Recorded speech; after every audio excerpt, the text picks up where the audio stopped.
है Wangshan family, welcome back. Let's start our new chapter. Wang ji की बातों से विंग बहुत ज़्यादा हर्ट हो चुका था। कहीं ना कहीं विंग ने भी वांग जी को अपनी हरकतों से बहुत ज़्यादा हर्ट कर दिया था। वांग जी जिसे वांग जी की कुछ बातों का मतलब बिल्कुल समझ में नहीं आया था और वो बहुत ज़्यादा हर्ट हो चुका था। इसीलिए वो सीधा चैंग के पास गया था। उसका वो भाई जिससे वो पहले मिलना तक नहीं चाहता था, विंग आज उसी के दरवाजे पर था।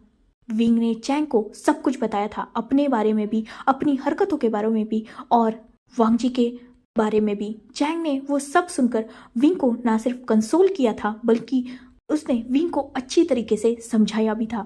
चैंग ने विंग को यह समझा दिया था कि विंग को अपनी फीलिंग्स को नाम देना बहुत ज़्यादा ज़रूरी है। कहीं ना कहीं विंग ये बात समझ भी चुका था। चैंग ने विंग को अच्छी तरीके से अपने ही पास सुला लिया था और नेक्स्ट डे वो दोनों भी भाई रेडी होकर लैंड मेंशन के लिए निकल चुके थे। चैंग ने कुछ ही घंटों में विंग के लिए सारा प्रिपरेशन कर दिया था। इवन उसने खुद लैन फैमिली के लिए गिफ्ट भी प्रिपेयर कर लिए थे और वो अभी वही गिफ्ट लेकर लैंड मेंशन के लिए निकल चुका था। विंग जो बहुत ज़्यादा नर्वस था, वही चैंग जो विंग को समझा रहा था। विंग समझ भी रहा था और वो फिलहाल अपने भाई की हर बात को मान भी रहा था। करीबन 3 घंटे की लॉन्ग ड्राइव के बाद फाइनली वो दोनों भी लैंड मेंशन के सामने पहुंच चुके थे। चैंग पहले कार से नीचे उतरता है। विंग जो बहुत ज़्यादा नर्वस था, जिस वजह से वो कार से नीचे उतर ही नहीं रहा था। चैंग उसके साइड का डोर ओपन करता है और विंग को नीचे उतारता है। बाहर जो गार्ड्स खड़े थे, साथ ही चैंग अपनी कार तो खुद ड्राइव कर रहा था लेकिन बाकी कार्स को उसके ड्राइवर ड्राइव कर रहे थे। तो वो उन सबको बोलता है कि गिफ्ट्स अंदर भिजवा दे और वो विंग का हाथ पकड़ के लैंड मेंशन के अंदर जाता है। विंग जिसने आज फर्स्ट टाइम चैंग का हाथ एकदम टाइटली पकड़ के रखा था और उसकी नजरें नीचे थी। विंग बिल्कुल ऐसा लग रहा था जैसे वो होता है ना, फर्स्ट सेकेंड या 5th क्लास का बच्चा जैसे गलती करे और टीचर उसे बोलते हैं कि पेरेंट्स को ले आओ, तो बच्चा कैसे मासूम सी शक्ल बनाकर अपने पेरेंट्स के पास जाता है और उन्हें टीचर से मिलाने लाता है। विंग फिलहाल उसी बच्चे की तरह लग रहा था, बिल्कुल मासूम, डरा हुआ। चैंग का हाथ उसने टाइटली पकड़ के रखा था। वो अपनी नजरें तक नहीं उठा रहा था। जिस लैंड मेंशन में वो पहले फ्रीली घुमा करता था, आज उसी लैंड मेंशन में आने से उसकी हार्ट बीट करना तक रुक चुका था। उसका पूरा फॉरहेड स्वेट से कवर हो चुका था। इवन वो शिवर कर रहा था। चैंग जिसे अपने भाई की ये चाइल्डिश हरकतें बहुत ज़्यादा अच्छी भी लग रही थी और उसे कहीं ना कहीं विंग का ये बर्ताव देखकर अपने दिल में खुशी हो रही थी। चैंग विंग को लैंड मेंशन में अंदर ला चुका था। लैंड मेंशन में फिलहाल सारे लोग मौजूद थे क्योंकि ऑलरेडी वांग जी की शादी की प्रिपरेशन चल ही रही थी। विंग को ऑलरेडी पता था कि वांग जी आज लैंड मेंशन में नहीं होगा क्योंकि कल ही उसने मैसेज पढ़ा था और उसमें बताया गया था कि वांग जी आज इवनिंग को आने वाला है। तो ऑब्वियसली इस वक्त वांग जी का घर पे होना नेक्स्ट टू इम्पॉसिबल था। ये बात एक रिलीफ देती थी विंग को फिलहाल, क्योंकि वो वांग जी को फिलहाल फेस नहीं करना चाहता था और उसके साथ अब चैंग था तो उसे ऐसा लग रहा था कि नहीं, उसका भाई सब कुछ संभाल ही लेगा। जैसे उसे वांग जी के साथ फील आता था ना, वैसे ही उसे चैंग के साथ भी फील आ रहा था। ये वही चैंग था जिससे एक रात पहले विंग डर रहा था। विंग ऑलरेडी जानता था कि जियांग चैंग ही उसका पीछा कर रहा है। इवन वो ये भी जानता था कि अपार्टमेंट के नीचे जो पर्सन खड़ा है वो जियांग चैंग है और वो जियांग चैंग से ही डर रहा है। डरने का वैलिड रीजन था। विंग तब तक अपनी फीलिंग्स पर कंफ्यूज था। उसके पास श्योरिटी नहीं थी, जिस वजह से उसे डर लग रहा था कि जियांग चैंग फिर से उसकी लाइफ में आएगा और उसकी लाइफ मैस हो जाएगी। और यही रीजन था कि उसने वांग जी को कॉल किया था। मतलब वो अपने भाई के प्यार से बचने के लिए अपने एक तरीके से लवर को कॉल कर चुका था। वही ये बात सिर्फ विंग ही नहीं बल्कि वांग जी भी जानता था कि चैंग विंग का पीछा कर रहा है, क्योंकि चैंग ने ऑलरेडी वांग जी को बता दिया था। ऑब्वियसली वांग जी विंग के घर पे आया था, वो भी देर रात को। तो चैंग ने वांग जी को कॉल करके पूछा था कि वो इतनी रात को यहाँ क्या कर रहा है। तब वांग जी ने बताया था कि विंग किसी स्ट्रेंजर को अपने घर के बाहर देखकर डर रहा है। ये जब चैंग ने सुना तब चैंग ने वांग जी को बता दिया था कि वो स्ट्रेंजर में ही हूँ, जिस वजह से वांग जी को कोई टेंशन नहीं था। पर हाँ, ये एक अच्छा रीज़न था जिससे वांग जी विंग के करीब आ पाया था। खैर, चैंग और विंग दोनों को भी सर्वेंट्स लिविंग हॉल के काउच पर बिठा देते हैं। साथ ही वो बाकी सबको बुलाने के लिए चले जाते हैं। कुछ ही देर बाद मास्टर लैन, लैन ई, लैन सिचैन और लैन चिंग वहां आ जाते हैं। विंग और चैंग दोनों भी पूरी फैमिली को ग्रीट करते हैं। पूरी फैमिली भी उन्हें रिस्पेक्टफुली ग्रीट करती है और वो सब एक साथ बैठ जाते हैं। चैंग ने ऑलरेडी पूरी बातें जान ली थी विंग से। इवन चैंग ये भी जानता था कि मास्टर लैन ने वांग जी के सामने कौन सी शर्त रखी है। वही पूरी फैमिली आज विंग और चैंग को एक साथ देखकर बहुत ज़्यादा शॉक थे, क्योंकि उन्हें पता नहीं था कि विंग सीधा चैंग को लेकर यहाँ आ जाएगा। चैंग, जिससे विंग कुछ दिन पहले तक डर रहा था, आज उसी के साथ यहाँ आया हुआ है और फिलहाल उसका बिहेव ऐसा है जैसे वो चैंग से नहीं बल्कि बाकी लोगों से डर रहा हो। खैर, अब तक सर्वेंट्स भी गिफ्ट्स हाथ में लेकर अंदर आ चुके थे और उन्होंने सारे गिफ्ट्स को सामने वाली टेबल पर रखना स्टार्ट कर दिया। वो गिफ्ट्स बहुत सारे थे, जिसमें स्वीट के बॉक्सेस, एक्सपेंसिव चीज़ें, कुछ ज्वेलरी, क्लोथ्स, ऐसी बहुत सारी चीज़ें थी। मास्टर लैन और बाकी फैमिली ये सारे गिफ्ट्स देखकर शॉक हो चुकी थी, पर कहीं ना कहीं हर कोई बात समझ रहा था, क्योंकि वो सारे गिफ्ट्स रेड क्लोथ में या रेड बॉक्स में ढके हुए थे। सारे गिफ्ट्स जब सर्वेंट्स रख के वहां से चले जाते हैं, तब सबकी नज़र अब चैंग की तरफ थी, क्योंकि विंग तो अपना हेड पूरी तरीके से नीचे करके बैठा हुआ था। साथ ही उसने चैंग के हाथ को टाइटली पकड़ के रखा था। इनफैक्ट वो चैंग के हाथों के साथ खेल रहा था। चैंग विंग की तरफ एक नज़र डालता है और वो एक डीप ब्रीथ लेता है, क्योंकि सच में विंग बिल्कुल बच्चों की तरह बिहेव कर रहा था, बच्चों की तरह डर रहा था वो। खैर, चैंग मास्टर लैन की तरफ देखता है और अपनी सॉफ्ट वॉइस में कहता है, एक्चुअली मैं मैरिज प्रपोजल लेके आया हूँ। ये सुनकर मास्टर लैन और बाकी पूरी फैमिली चैंग की तरफ देखने लगती है। मास्टर लैन चैंग की तरफ देखते हैं और शॉकिंगली कहते हैं, मैरिज प्रपोजल? पर किसके लिए और किसका? चैंग विंग की तरफ देखता है और बाद में वो मास्टर लैन की तरफ देखते हुए कहता है, एक्चुअली आप तो जान चुके हैं कि विंग मेरा छोटा भाई है, मेरा लिटिल ब्रदर, और वो जियांग्स का सेकंड यंग मास्टर है, और मैं उसके बड़े भाई के रिश्ते अपने छोटे भाई का मैरिज प्रपोजल लान वांगजी के लिए लाया हूँ, क्योंकि मेरा भाई लान वांगजी से प्यार करता है। ये बात जब सब सुनते हैं, कहीं ना कहीं सबके फेस पर स्माइल थी, क्योंकि फिलहाल विंग किसी की तरफ देख नहीं रहा था, तो सब अपने एक्सप्रेशन हाइड भी नहीं कर रहे थे। पर फिर भी विंग वहाँ बैठा हुआ तो था ना, और सबकी बातें सुन रहा था, तो इसलिए मास्टर लैन चैंग की तरफ देखते हैं और सरप्राइजिंगली कहते हैं, पर ऑलरेडी अभी 5 दिन बाद वांगजी की शादी फिक्स हो चुकी है शाओ शिनचैन के साथ, जो शाओ कॉरपोरेशन का यंग मास्टर है। जियांग चैंग नोट करता है और वो मास्टर लैन की तरफ देखते हुए कहता है, एक्चुअली आपने कहा था ना लान वांगजी से कि वो अगर किसी से प्यार करता है और उसे आपके सामने लाए तो आप उस मैरिज को भी एक्सेप्ट कर लेंगे, और तब आप वांगजी और शाओ शिनचैन की शादी तोड़ देंगे। तो वांगजी ने आपको बताया था ना कि वो किसी से प्यार करता है। एक्चुअली वांगजी मेरे भाई से ही प्यार करता है, और इन दोनों में थोड़ी मिसअंडरस्टैंडिंग हो चुकी है, जिस वजह से वांगजी इस पे गुस्सा हो चुका है। पर ये दोनों एक दूसरे से प्यार करते हैं, तो मेरे ख्याल से दो प्यार करने वाले को ऐसे अलग करना सही नहीं होगा। और वैसे भी आप विंग को जानते हैं, आपके साथ वो इतने सालों से रहा है, तो आप उसका ऑलरेडी बिहेवियर भी जानते हैं और नेचर भी जानते हैं। वो वांगजी को अच्छी तरीके से संभाल भी सकता है और उसे खुश भी रखेगा। तो क्या आप इस रिश्ते को एक्सेप्ट करेंगे? मास्टर लैन चैंग की तरफ देखकर नोट करते हैं, पर इससे पहले कि वो कुछ बोल पाते, सिचैन तुरंत विंग की तरफ देखते हुए कहता है, विंग, क्या तुम सच में वांगजी से प्यार करते हो? विंग, जो ऑलरेडी अपना नाम सुनकर ही डर चुका था, वो अपनी नजरें उठाकर सिचैन की तरफ देखता है।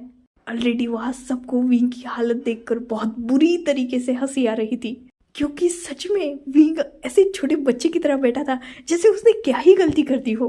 इनफैक्ट सिचैन के मुंह से अपना नाम सुनकर ही विंग ने चैंग के हाथ को बहुत टाइटली पकड़ लिया था। चैंग जिसके खुद के फेस पर स्माइल आ चुकी थी। वही सिचन विंग को ये बात बहुत स्टिफ फेस के साथ पूछ रहे थे।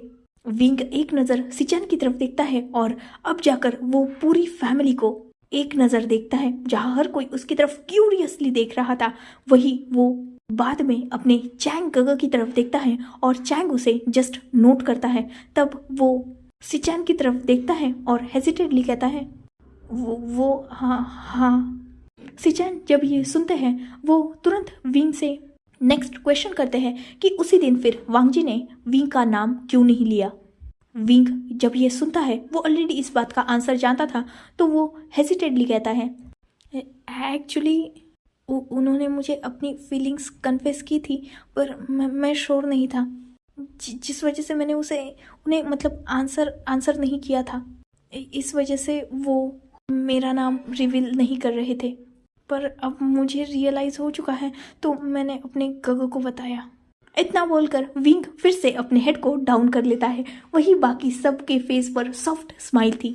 मास्टर लैन विंग की तरफ देखते हैं और बाद में वो चैंग की तरफ देखते हुए कहते हैं, ओके तो फिर कोई प्रॉब्लम नहीं है। वैसे भी अगर वांगजी विंग से प्यार करता है तो इस रिश्ते में मुझे तो कोई इशू नहीं है, मुझे तो विंग पहले से ही पसंद है। और वैसे भी मैंने कहा था वांगजी से अगर वो किससे प्यार करता है तो उसे वो मेरे सामने ला सकता है, और अगर विंग से वांगजी प्यार करता है तो ये तो अच्छी ही बात है। वैसे भी विंग हमारे बच्चे की तरह है तो हम ऑब्वियसली उसे एक्सेप्ट कर ही लेंगे, पर शादी 5 दिन बाद ही होगी। बस शाओ शिनचैन की जगह विंग वांगजी के साथ वाउज लेगा। चैंग खड़ा हो जाता है और उसके साथ विंग भी खड़ा हो चुका था। विंग ने चैंग का हाथ ही पकड़ के रखा था, तो जो चैंग कर रहा था वो विंग कर रहा था। चैंग विंग से अपना हाथ छुड़ाता है और मास्टर लैन को रिस्पेक्टफुली बो करता है। वही विंग भी मास्टर लैन को रिस्पेक्टफुली बो करता है। मास्टर लैन और बाकी फैमिली भी खड़ी हो चुकी थी और वो भी उन दोनों को देखकर नोट करते हैं। चैंग मास्टर लैन की तरफ देखते हुए अपनी सॉफ्ट, हैप्पी और एक्साइटेड वॉइस में कहता है, तो ठीक है, मुझे कोई प्रॉब्लम नहीं है। विंग और वांगजी की शादी 5 दिन बाद। चैंग आगे बोलने ही वाला था, तभी ऊपर से एक स्ट्रॉन्ग वॉइस आती है, नहीं होगी। ये सुनते ही सबका ध्यान ऊपर की तरफ गया था, जहां वांगजी खड़ा था और उसके फेस पर गुस्सा क्लियरली विजिबल था। वांगजी नीचे आ रहा था स्टेयर से और उसका ध्यान लगातार विंग की तरफ था। वही विंग जो चैंग का हाथ फिर से पकड़ चुका था और वो चैंग के पीछे छुप रहा था। वांगजी सबके सामने आता है और सबकी तरफ देखता है, खासकर चैंग की तरफ, और अपनी कोल्ड वॉइस में कहता है, शादी 5 दिन बाद ही होगी और उसमें कोई भी चेंजेस नहीं होंगे, इवन कपल तक चेंज नहीं होगा। मेरी शादी शाओ शिनचैन के साथ ही होगी। ये सुनकर चैंग एक डीप ब्रेथ लेता है और वो विंग से अपना हाथ छुड़ाता है। वो वांगजी के पास जाता है और उसके सामने खड़ा हो जाता है। चैंग वांगजी की तरफ देखता है और अपनी सॉफ्ट और पोलाइट वॉइस में कहता है, वांगजी, एक्चुअली विंग ने मुझे सब कुछ बता दिया है। मैं जानता हूँ कि उससे गलती हो गई, पर प्लीज़ उसे माफ़ कर दो। उसका मतलब गलत नहीं था, ना ही वो तुम्हें हर्ट करना चाहता था। बस अगर ठीक से कहा जाए तो वो कंफ्यूज हो चुका था, साथ ही डर चुका था, जिस वजह से उसने वो हरकतें की। उसका इंटेंशन गलत नहीं था वांगजी। वांगजी जब ये सुनता है वो चैंग की तरफ एक नज़र देखता है और बाद में वो विंग की तरफ देखता है। वो कुछ देर तक विंग को ही देखता रहता है, जिसने अपने हेड को डाउन करके रखा था और जो बहुत डरा हुआ लग रहा था। वांगजी फिर से चैंग की तरफ देखता है और अपनी कोल्ड वॉइस में कहता है, गलतियाँ वो करे और एक्सप्लेन आप करें। मेरे ख्याल से ये किसी भी तरीके से जस्टिफाइड नहीं है, और कल जो इसने किया है ना, उस बात ने मुझे हद से ज़्यादा हर्ट कर दिया है, और मैंने कल ही इसको अपने और उसके रिश्ते की क्लियरिफिकेशन दे दी है। तो अब मुझे नहीं लगता कि हम दोनों में कुछ भी बचा हुआ है। मैं ही पागल था जो पिछले 3 सालों से प्यार करके इसके पीछे पड़ा था, और कल इसने मुझे अपनी औकात बहुत अच्छी तरीके से दिखा दी है। मैं ऑलरेडी उसकी नज़रों में भी गिर चुका हूँ और खुद की भी, और मैं इससे ज़्यादा ना हर्ट होना चाहता हूँ और ना ही गिरना चाहता हूँ। कल ये जो डील मेरे पास लेके आया था ना, मैंने उसका कल ही इसे जवाब दे दिया था, और वही जवाब मेरा आगे भी रहेगा। आप यहाँ आए उसके लिए मैं ग्रेटफुल हूँ, बट उससे ज़्यादा उम्मीद आपको मुझसे नहीं करनी चाहिए। वांग जी जो ये सारी बातें बहुत कोल्डली और हार्शली बोल रहा था, साथ ही विंग जिसकी आंखों में ये सारी बातें सुनकर लिटरली आंसू आ चुके थे, उसे चैंग ने भी समझाया था कि उसकी गलती कहाँ हुई। वही अब उसे पूरी तरीके से अपनी गलती का रियलाइजेशन था, जिस वजह से वो बहुत ज़्यादा गिल्ट में भी था और रिग्रेट भी कर रहा था। वांग जी जो ये सारी बातें सुन के बोल के वहाँ से जाने के लिए मुड़ चुका था। जैसे ही ये बात विंग देखता है, वो तुरंत ही वांग जी के पास भाग के जाता है और वांग जी के हाथ को पकड़ लेता है। वांग जी जैसे ही देखता है कि विंग ने उसका हाथ पकड़ा है, वो तुरंत विंग के हाथों से अपना हाथ बहुत हार्शली पीछे खींच लेता है। ये फर्स्ट टाइम था जब वांग जी ने विंग को खुद से दूर किया था, वरना इससे पहले हमेशा वांग जी विंग को टच करने के बहाने ढूंढा करता था। विंग जिसके आंखों में आंसू थे, अब वो आंसू और भी हार्शली उसके आंखों से बिना इजाजत के बहने लगे थे। विंग अपनी टीयरी आईज से वांग जी की तरफ देखता है और ऑलरेडी वो वांग जी से थोड़ा दूरी पर खड़ा हुआ था, क्योंकि वांग जी ने अपना हाथ पीछे खींचा था तो विंग उससे थोड़ा दूर हो चुका था। विंग वांग जी की तरफ देखता है और अपनी क्रैकिंग और क्राइंग वॉइस में कहता है, मुझे माफ़ कर दो, मैंने बहुत बड़ी गलती की। प्लीज़ प्लीज़ वांग जी मुझे माफ़ कर दो। मैं आगे से ऐसा कभी नहीं करूँगा। मैं वादा करता हूँ तुमसे, मैं तुम्हें कभी गलत नहीं समझूंगा। मैंने जो कुछ भी किया वो गलत था और मुझे अपनी गलती का अंदाज़ा है। मुझे अंदाज़ा है कि मैंने तुम्हें कितना हर्ट कर दिया है, इसीलिए तो आज मैं खुद अपने भाई को लाया हूँ तुमसे मिलाने के लिए। प्लीज़ प्लीज़ वांग जी मुझे माफ़ कर दो। मैं आगे से कभी भी ऐसा नहीं करूँगा। मैंने कल भी जो कुछ भी किया वो पता नहीं क्या सोच के बस कर दिया मैंने। एक्चुअली सच कहूँ तो मैं बहुत डर चुका था, पर मैं वादा करता हूँ आगे से मैं कभी भी ऐसा नहीं करूँगा। प्लीज़ प्लीज़ इस रिश्ते को एक्सेप्ट कर लो। तुमने कहा था ना मुझसे कि अगर मैं हाँ कर दूँगा तो तुम अंकल से मुझे मिलाओगे एज यूअर लवर। तो आज मैं रेडी हूँ। देखो मेरे भाई ने बात भी कर ली, अंकल और पूरी फैमिली मान भी चुकी है।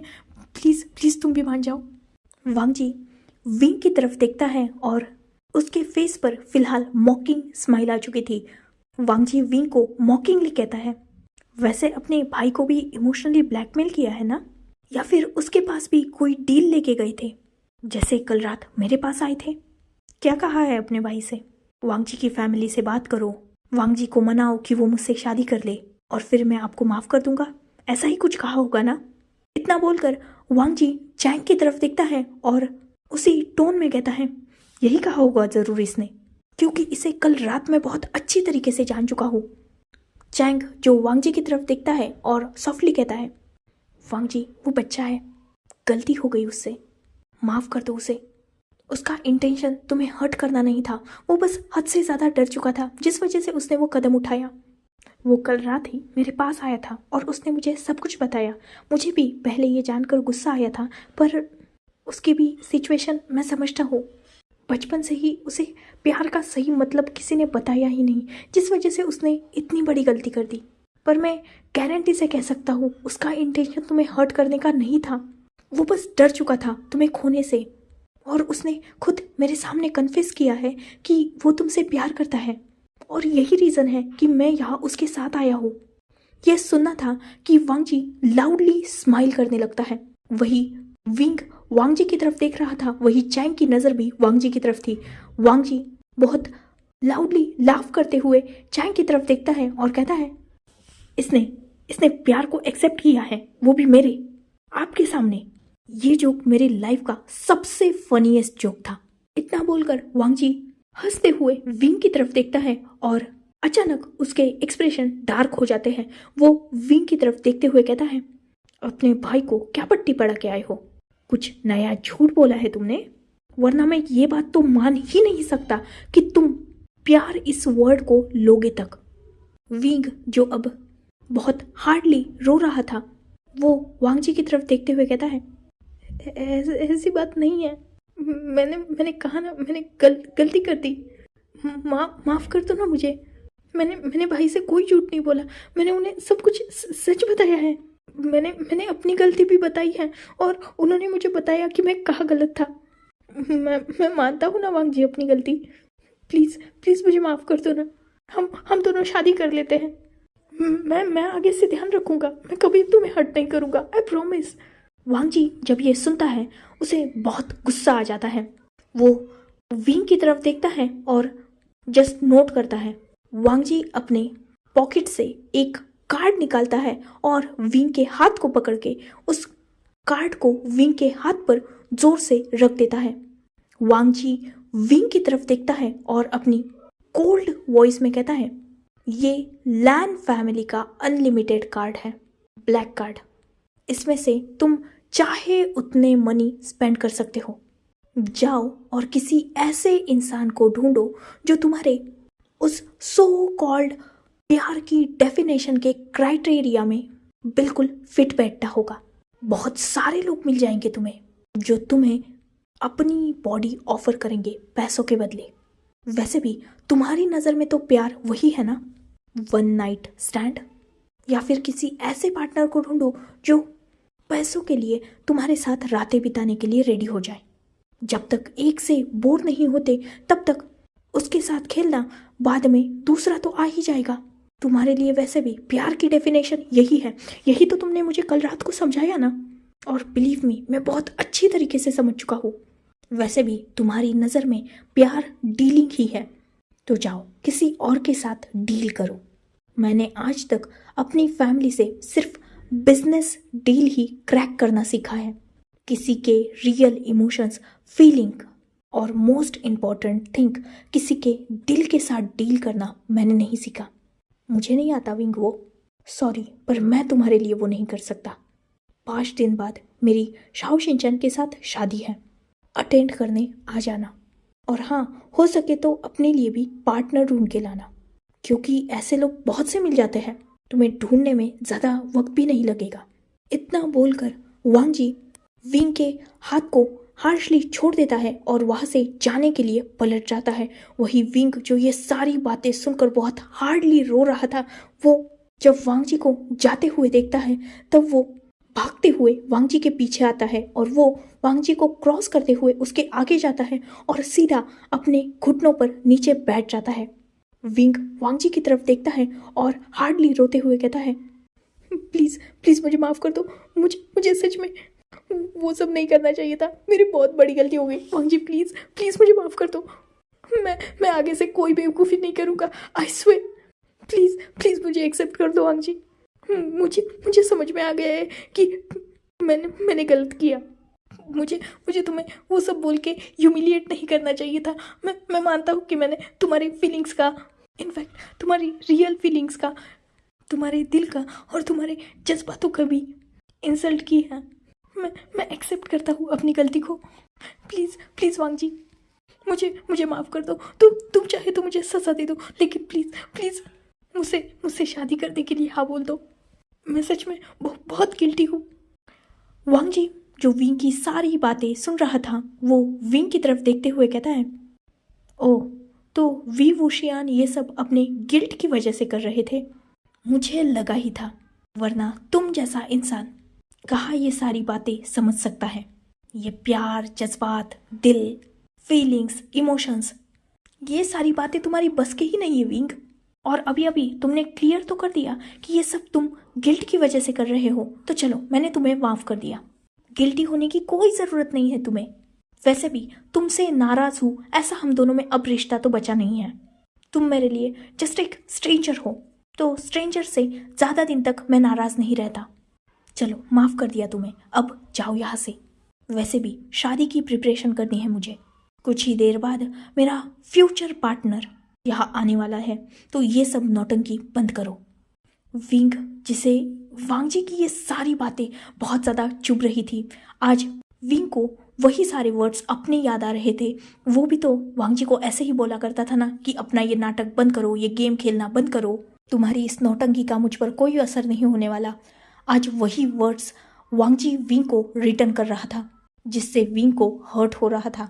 विंग आज समझ पा रहा था कि उसने वांगजी को कितना डीपली हर्ट कर दिया है पहले भी, पर पहले की बातों का वांगजी शायद जस्ट कैजुअल समझ के छोड़ देता होगा, इसीलिए तो वो बातें वांगजी के दिल पे नहीं लगी होगी। पर कल रात की सच में विंग की गलती ने वांगजी को कुछ ज़्यादा ही हर्ट कर दिया है।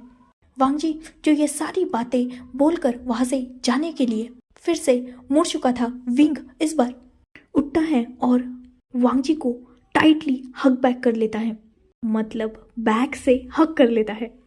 विंग ने टाइटली वांगजी को बैक से पकड़ लिया था और वो अपनी क्राइंग वॉइस में कहता है, प्लीज़ ना इतने नाराज मत हो, मुझे माफ़ कर दो, मैं आगे से नहीं करूँगा, आई स्वेयर मैं कभी गलती नहीं करूँगा।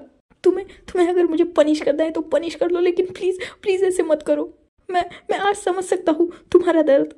मुझे बहुत बुरा लग रहा है, मैं सच में बहुत गिल्टी हो गई वांगजी, और ये जो कुछ भी बोल रहा हूँ वो गिल्ट की वजह से नहीं है।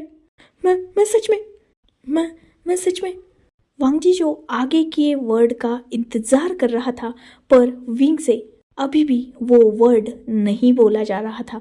वांगजी कुछ देर तक विंग को वक्त देता है, पर जब विंग सेंटेंस को कंप्लीट नहीं कर पाता तब वांगजी विंग के हाथों को रफली अपनी बॉडी पे से हटा देता है और उसकी तरफ मुड़ के देखता है। वो विंग की तरफ गुस्से से देखते हुए कहता है, जो वर्ड तुमसे बोला भी नहीं जा रहा, क्यों उसे बोलने के लिए खुद को फोर्स कर रहे हो? क्या सच में तुम्हें सिर्फ मेरी बॉडी से इतना प्यार है कि तुम अपनी पर्सनैलिटी, अपनी नेचर से हट के ये सब कर रहे हो, वो भी पूरी फैमिली के सामने? तुम और कितना मुझे ह्यूमिलिएट करने वाले हो विंग? क्या कल तुम्हारा दिल नहीं भरा जो आज फिर से यहाँ आ गए मुझे हर्ट करने के लिए, और आज तो तुम अपने भाई को भी और मेरी फैमिली को भी इन सब चीज़ों में इंक्लूड कर रहे हो? सच में विंग, ये सब बहुत ज़्यादा डिस्गस्टिंग है। अगर तुम्हें मुझसे वही सब चाहिए था तो कल तो मैंने तुम्हें अलाउ कर दिया था ना, तो आज यहाँ आकर ये तमाशा करने की क्या ज़रूरत है तुम्हें? तुम जानते हो ये सब करके तुम ना सिर्फ मुझे ह्यूमिलिएट कर रहे हो बल्कि मेरी फीलिंग्स की डिसरिस्पेक्ट कर रहे हो। मुझे सच में रिग्रेट फील करा रहे हो कि मैंने तुमसे प्यार किया। इस बात पर अब मुझे ही गुस्सा आने लगा है विंग।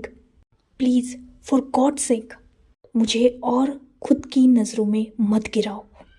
चले जाओ यहाँ से और आगे से मेरी ज़िंदगी में कभी भी इंटरफेयर मत करना। एटलीस्ट मुझे इतना तो भी मजबूर मत करो कि मैं अपने फर्स्ट लव से ही डिस्कस फील करने लगूँ। इतना बोलकर वांगजी जो अब वहाँ बिल्कुल नहीं रुकता और अपनी तेज़ कदमों से वो मेंशन की बाहर की तरफ जाने लगता है। वही विंग जो अपने घुटनों पर बैठ चुका था और बहुत बुरी तरीके से रो रहा था, वो लगातार वांगजी को रोकने के लिए उसे आवाज़ दे रहा था, पर वांगजी जो बिल्कुल रुक नहीं रहा था। वांगजी जो मेंशन के बाहर कदम रखने ही वाला था, तभी विंग बहुत ज़ोर से चिल्लाते हुए कहता है, वांगजी प्लीज़ मत जाओ, प्लीज़ मुझे एक्सेप्ट कर लो, मैं तुमसे बहुत प्यार करता हूँ। बेवकूफ़ था जो आज तक समझ नहीं पाया, पर प्लीज़ प्लीज़ मुझे माफ़ कर दो। मैं तुमसे बहुत प्यार करता हूँ वांगजी, नहीं रह सकता तुम्हारे बिना। प्लीज़ प्लीज़ मुझे एक्सेप्ट कर लो। तुमने मुझसे कहा था ना कि तुम मेरा साथ कभी नहीं छोड़ोगे, तो आज जब मैं खुद तुम्हारे पास चल के आया हूँ तो क्यों ऐसे कर रहे हो? देखो मैं एक्सेप्ट कर रहा हूँ, मैं तुमसे प्यार करता हूँ, प्लीज़ प्लीज़ वापस आ जाओ। प्लीज़ वांगजी, I love you so much. मेरे अंदर दिल है वांगजी और वो धड़कता भी है। मैं तुम्हारी फीलिंग्स की रिस्पेक्ट करता हूँ, उसे एक्सेप्ट करता हूँ। प्लीज़ प्लीज़ मुझे भी एक्सेप्ट कर लो, मैं आगे से गलती नहीं करूँगा। Please, I love you so much, मत जाओ, मैं नहीं रह सकूँगा तुम्हारे बिना। सब मेरी गलती है, मैं ही पागल हूँ, मैंने सब गलत कर दिया, पर प्लीज़ मुझे माफ़ कर दो ना, मत जाओ। चाहे तो मुझे मार लो, जो चाहे वो सज़ा दे दो, पर प्लीज़ ऐसे मत जाओ, मुझे बहुत हर्ट हो रहा है। वांगजी जो विंग की ये सारी बातें सुनकर अपने कदमों को रोक चुका था, इनफैक्ट उसकी आंखों में आंसू तक आ चुके थे। वो जो विंग से सुनना चाहता था वो फाइनली विंग ने बोल दिया था। जिस वर्ड से विंग डरता था, जिस फीलिंग को विंग अपने आसपास तक भटकने नहीं देना चाहता था, आज उसी फीलिंग का कन्फेशन विंग सबके सामने वांगजी से कर रहा था, वो भी अपने पूरे हार्ट से। वांगजी जो सच में बहुत ज़्यादा खुश था। इनफैक्ट उसने इतना बड़ा ड्रामा ही विंग को कन्फेस कराने के लिए किया था। फाइनली वांगजी उसमें सक्सेसफुल हो चुका था। वही वहाँ पूरी फैमिली भी विंग के इस कन्फेशन को सुनकर कहीं ना कहीं बहुत ज़्यादा हैप्पी हो चुकी थी और चैंग उसकी आंखों में आंसू आ चुके थे। फाइनली वो सक्सेसफुल हो गया अपने भाई को ठीक से समझाने में, और फाइनली विंग को अपनी गलती रियलाइज हो गई और उसने उसकी माफ़ी भी मांग ली थी। वही विंग जो बुरी तरीके से अभी भी रो रहा था और वांगजी की तरफ ही देख रहा था। जब वो देखता है कि वांगजी अपने कदमों को आगे नहीं बढ़ा रहा, वो तुरंत उठ जाता है और वांगजी की तरफ भागते हुए आता है। वो वांगजी के हाथों को पकड़ लेता है और बिना वांगजी की तरफ देखे फिर से अपनी नीज पर उसके सामने बैठ जाता है और फिर से उससे कहता है, मैंने गलती की ना, तुम मुझे मार लो। मैंने सच में बहुत बड़ी गलती की है। तुम्हें बहुत हर्ट किया मैंने। तुम्हें जो करना है ना मेरे साथ वो कर लो, पर प्लीज मुझे छोड़ के मत जाओ वांगजी। बेवकूफ था मैं, मुझे आज तक प्यार का असली मतलब पता ही नहीं था। जिस वजह से प्यार से नफरत करने लगा, उन सारी फीलिंग्स से डरने लगा, और यही रीजन था कि मैं तुम्हारे कभी भी करीब नहीं आया। पर कल रात मुझे रियलाइज हो चुका था, अपनी मिस्टेक को मैं रियलाइज कर चुका हूँ। प्लीज प्लीज प्लीज प्लीज मुझे माफ कर दो। मैं बेग करता हूँ, प्लीज प्लीज मुझे माफ कर दो। मैं आगे से हर्ट नहीं करूँगा तुम्हें, आई प्रॉमिस। मैं भी तुम्हें अपने हार्ट से प्यार करता हूँ। मुझे तुमसे कुछ नहीं चाहिए। बस मुझे एक्सेप्ट कर लो ना। वो शादी तोड़ दो। मैं तुम्हें किसी और के साथ नहीं देख सकता। मैं मर जाऊँगा। वो ख्याल भी मुझे डरा रहा है। कल रात से, जब से मैंने ये जाना था कि तुम शाओशिनचन के साथ अकेले रहने वाले हो, पता नहीं क्यों मुझे बहुत डर लग रहा था। यही रीज़न था कि मैं इतना दूर आया, पर मैं अपने फीलिंग्स को ठीक से वर्ड्स में डिस्क्राइब नहीं कर पाया और मैंने फिर से गलती कर दी। मैं बस शाओशिनचन से जेलस हो चुका था। प्लीज़ प्लीज़ मुझ पे बिलीव करो। मेरा इंटेंशन तुम्हें हर्ट करने का नहीं था। मुझे नहीं पता था कि मेरी उस हरकतों से तुम इतना ज़्यादा इफेक्ट हो जाओगे। मेरी सब गलती मेरी है वांगजी, पर प्लीज़ इस शादी को तोड़ दो। मैं नहीं जानता कि तुम इतने सालों मुझसे दूर कैसे रह पाए, पर मुझसे नहीं होगा। मुझे जैसे ही कल रात रियलाइज़ हुआ कि मैं तुमसे प्यार करता हूँ, हाँ भले ही मैं उन फीलिंग्स को वर्ड्स नहीं दे पाया, पर तुम्हारे पास आने से खुद को रोक नहीं पाया मैं। और ये तो मैं कभी नहीं देख पाऊँगा कि तुम किसी और से शादी करो। नहीं वांगजी, मुझ में इतनी ताकत नहीं है। उससे पहले शायद मैं मरना। इससे पहले कि विंग अपना सेंटेंस कंप्लीट कर पाता, वांगजी विंग को सीधा उसके हाथ से खींचता है और उसे उठाकर, मतलब वो नीज पर बैठा हुआ था तो वो विंग को खड़ा करके सीधा टाइटली होल्ड कर लेता है। वांगजी ने विंग को बहुत टाइटली हग कर लिया था। वही विंग जो वांगजी को भी उतना ही टाइटली हग बैक कर रहा था और वो अभी भी रो रहा था। वांगजी विंग के ईयर के पास विस्पर करते हुए कहता है, शांत हो जाओ, कोई कहीं नहीं जाएगा और तुम्हारे होते हुए किसी और का हो जाओ। ना मेरा प्यार इतना कमज़ोर है, ना मैं इतना स्ट्रांग हूँ। तुम्हारे अलावा आज तक किसी को आंख उठाकर तक नहीं देखा है, और हमेशा लैंस अपने वादों को कंप्लीट करते हैं, और मैं ऑलरेडी तुमसे बहुत पहले ही वादा कर चुका हूँ कि मैं सिर्फ तुम्हारा हूँ, तो हमेशा सिर्फ तुम्हारा ही रहूँगा। 5 दिन बाद शादी ज़रूर होगी, पर वो शादी विंग और वांगजी की होगी। जब विंग ये सारी बातें सुनता है, उसके फेस पर एक जेन्युइन स्माइल आ चुकी थी और उसने वांगजी को और भी टाइटली अपनी तरफ खींच लिया था। कुछ देर बाद वांगजी विंग को अपने आप से दूर करता है और विंग के टीयर्स को अपने हाथों से वाइप करते हुए उसे अपनी सॉफ्ट वॉइस में कहता है, आई लव यू टू। मैं भी तुमसे बहुत प्यार करता हूँ। विंग जैसे ही ये सुनता है, वो तुरंत ही वांगजी के लिप्स के करीब जाता है और उसे लिप्स पर पैक कर देता है। विंग ने जस्ट वांगजी के लिप्स पर पैक किया था, पर अचानक उसे कुछ ट्रिगर होता है और वो वांगजी से दूर हट जाता है। वो वांगजी की तरफ देखता है और पैनिकली कहता है, नहीं, मेरा मतलब गलत नहीं था। मैंने ये बस खुशी में किया, इसलिए बिल्कुल नहीं किया कि मैं तुमसे कुछ चाहता हूँ। मेरा बिलीव करो, मेरा इंटेंशन गलत नहीं था वांगजी, वो तो बस गलती से। इससे पहले कि वांगजी कुछ बोलता, विंग कुछ बोलता, वांगजी विंग को हाथ को पकड़ता है और उसे अपनी तरफ खींचता है। वो विंग के लिप्स पर सीधा अपने लिप्स रख देता है और उसे डीपली और पैशनेटली किस करने लगता है। वही विंग अपनी आइज क्लोज कर चुका था, साथ ही वांगजी ने भी अपनी आइज को क्लोज कर दिया था। वही बाकी पूरी फैमिली ये नज़ारा देखकर कहीं ना कहीं एम्बेरस हो चुकी थी। मास्टर लैन और लैनी ने अपनी नज़रें झुका ली थी और शिचैन चिंग और चैंग ये नज़ारा बहुत इंटरेस्ट के साथ देख रहे थे। उन दोनों की किस थोड़ी ज़्यादा ही डीप और पैशनेट हो चुकी थी।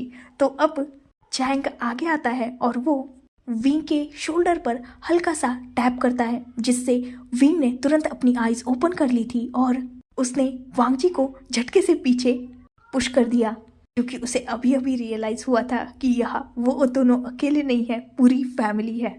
वांगजी भी विंग से एक कदम दूर हो चुका था और उसे भी अभी अभी ही रियलिटी हिट हुई थी। उन दोनों के फेस एम्बैरेसमेंट में रेड हो चुके थे, साथ ही वो दोनों भी ब्लश कर रहे थे। चैंग टीजिंगली वांगजी और विंग की तरफ देखते हुए कहता है, वैसे वेडिंग के लिए अभी तक 5 दिन बचे हुए हैं, बाद में तुम अपना कुछ भी कंटिन्यू कर सकते हो, पर हाँ पब्लिकली ज़्यादा आगे मत बढ़ना, हाँ, वरना तुम्हें नहीं पर पब्लिक को थोड़ी ज़्यादा प्रॉब्लम हो सकती है।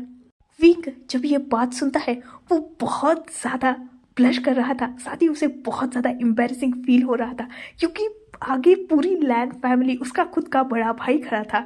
तो हाँ, ये बहुत ज़्यादा अजीब और ऑकवर्ड सिचुएशन थी। विंग को कुछ नहीं सूझता तो वो जाकर फिर से वांगजी को ही चिपक जाता है और वांगजी भी विंग को टाइटली हग कर लेता है। So enough for today. Let's take a break. Next chapter in next video. If you like my explanation, like, comment and subscribe my channel. Hopefully you all are enjoying this journey. Goodbye. Take care. Enjoy your beautiful life.